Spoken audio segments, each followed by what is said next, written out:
নমস্কার, আপনারা দেখছেন ফেসবুক ডিজিটাল। এই মুহূর্তে আমরা দাঁড়িয়ে রয়েছি দাসপুর থানা অন্তর্গত ফকিরবাজার গ্রাম।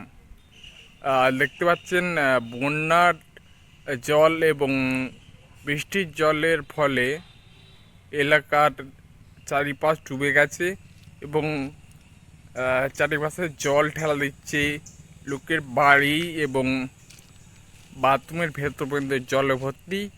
প্রচুর মানুষজন এবং সাপের উপদ্রব বেড়েছে। মানুষজন যখন ওখানে যাচ্ছে সাপের উপদ্রব প্রচুর।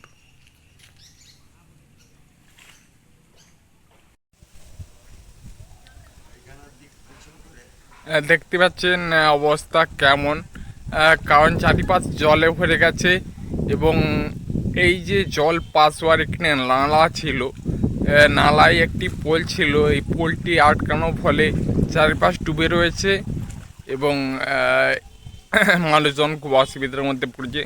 সামনে কিছু ঘর আছে, একবার আপনাদের দেখাই। ঘরগুলো জলের তলায় আপাতত ডুবে আছে।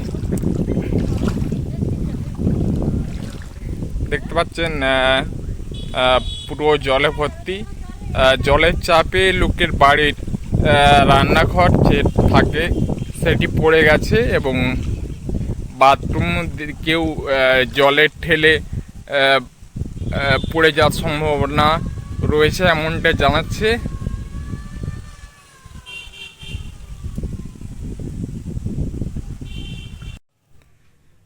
জলের চাপের অবস্থায় দেখছেন কেমন অবস্থা রয়েছে। লোকের রান্নাবাড়ি ভেঙে গিয়েছে এই মুহূর্তে। দেখতে পাচ্ছেন পুরো পরিবেশটাই কেমন, জলে থই থই, রান্নাঘরের ভিতরে জল, চারিপাশ জলে জলমগ্ন। যে নালাটা দিয়ে জল পাস হতো ওই যে নালাটি এই মুহূর্তে বন্ধ রয়েছে এবং জলের চাপটি অত্যন্ত বেড়েছে।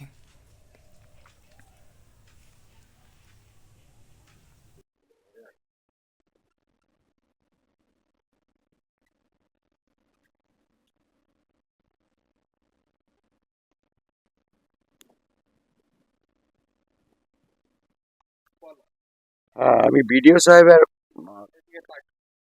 সাহেবকে আকর্ষণ করতে চাই যে আমি এই কাদিলপুর ফকিরবাজার মৌজার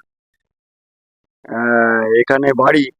আমার বাড়িতে ইচ্ছে করে জল ঢুকিয়ে বাড়িঘর সব পড়ে গেছে, আমরা খেতেও পাচ্ছি না, আমরা দেখতে পাচ্ছি না। আমি ভিডিও সাহেবের দৃষ্টি আকর্ষণ করছি, এটা আপনারা সরজমিনে দেখুন, দেখে এই ব্যবস্থা করুন। কালকে হাজার খানেক লোক এসে পোলটাকে ভেঙে শেষ করেছিল, আবার সঙ্গে সঙ্গে রাত্রিবেলা আটকে দিয়েছে, দিয়ে ইচ্ছা করে এই সকল জল ঢুকিয়ে দেওয়া হয়েছে।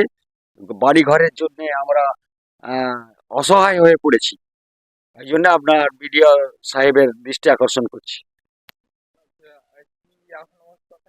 এখন আমরা জলে জলে সব সময় আছি, পায়ে হাজা ধরে গেছে জলে, আর জলে নেমে কাজ করতেই পারছি না, শরীর খারাপ হচ্ছে ইত্যাদি।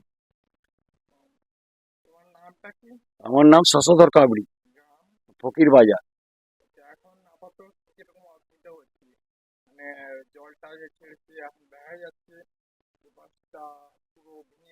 হ্যাঁ, এই তো রান্নাঘর ভেঙে গেছে, এবার কোথায় রান্না করব, কোথায় কি হবে, সেসব চিন্তা ভাবনা। আজকে 16 দিন এই অবস্থার মধ্যে আছি।